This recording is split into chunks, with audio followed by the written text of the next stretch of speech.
Lamonte Bryant with Politics 963, your location for all things political, whether it's local or national, we've got you covered. This week we're joined by Maya Rockeymoore Cummings, a candidate for governor for the state of Maryland. She is seeking the Democratic Party's nomination. Thank you so much for joining us for Politics 963. You have said you believe Maryland is ready for a different kind of leader. What do you mean by that? So you should know that I'm only the fourth generation from slavery. And while I grew up with stories of my parents in the Jim Crow South telling me about what it was like going through separate and unequal facilities and having separate treatment in terms of education, I am very sensitive to issues of inequality. And so, currently we have a governor who's just been a governor for some of the people, not for all of the people. There are deep levels of inequality across the state of Maryland, on the eastern shore, on the western side of Maryland, Baltimore City certainly, and other pockets in between. This governor has done nothing to change the landscape of opportunity in Maryland, and it's time for a new leader with fresh insights, fresh ideas, who is going to get real results.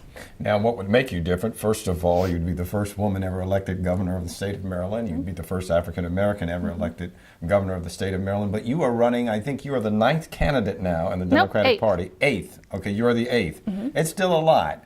How do you separate yourself from that in terms of, one, I know you have political experience. You've been chief of staff to Charles Rangel, but you've never run for office. So name recognition is something that you have to work with. You're from a political family. Your husband is Elijah Cummings, a representative from Maryland. So how do you overcome name recognition and from those who will say, well, you have no really experience in elective office? So I want to address the qualifications piece, because I would argue that my qualifications are just as good as any of the other candidates. I've spent the last 20 years in executive leadership positions pursuing public policy issues of importance to Marylanders, whether it's health, education, economic security. Certainly all of these issues have been at the forefront of my advocacy and my leadership. And so people should know that even though I've worked on Capitol Hill, that is not a ding on my record. It's actually an asset for the state of Maryland. 31% of Maryland's economy depends on the federal government. And so it's important for anybody who is in this role of governor to understand what the congressional budget means and what the appropriations means and what it means for the state of for our state. And so, I have worked at every level of government and with policymakers at every level of government. And I come with real world experience, having known and seen issues and ideas that work on the ground, and I'd be looking to bring these fresh ideas and certainly real results to Marylanders. Now, one of the advantages of a candidate on the Democratic side in the state of Maryland is that Democrats outnumber Republicans 2-1, so that helps.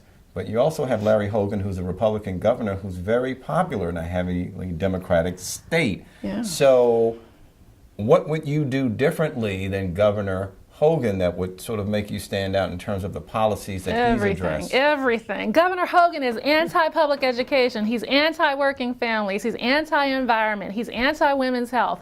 You name it, Governor Hogan is the opposite of what I am. And so it is a shame that Marylanders think that he's doing a good job when he stood in the way of young people getting an excellent education, when he stood in the way of workers getting paid sick leave, when he stood in the way. What would you do, I just want to get this in, from an education standpoint, because that's a big issue, especially in particular counties, Baltimore City, Prince George's County. Is there anything specifically that you would do differently? I have a platform, and this I think also distinguishes me from the other candidates in the race. I call it my inclusive growth strategy. We need an inclusive economy. We can't afford to leave talent on the table. We need to bring people from the margins of the economy to the center of the economy. And I propose we do that through a 3-pronged strategy.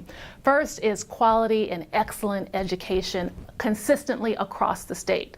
And that means a strong foundation with a universal pre-K program. It means quality content K through 12. It means expanding career and technical education for junior high and high school students so our young people can be connected to pathways that lead them to the world of work and to jobs of the future, whether that be through 2-year colleges, 4-year colleges, or certification programs that don't require college. But that needs to be democratized across the state. That's the first prong.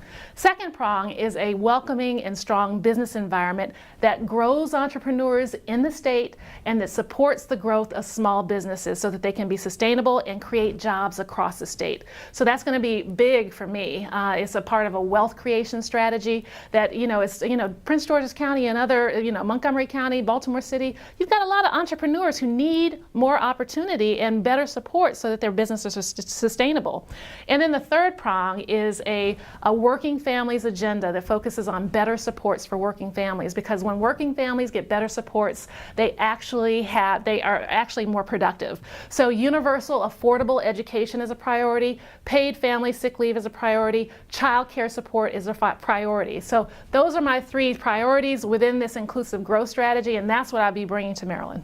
Well, I'm sure you will have the opportunity to even expound even more on your platform. We thank you so much. Maya Rockeymoore Cummings, a candidate for the governor of the state of Maryland from the Democratic Party. That's Politics 963. I'm Bramante Bryant. Make sure you stay connected with us on Twitter, All Things Political, also on Instagram and Facebook at Politics 963. And be sure to use the hashtag StayWoke.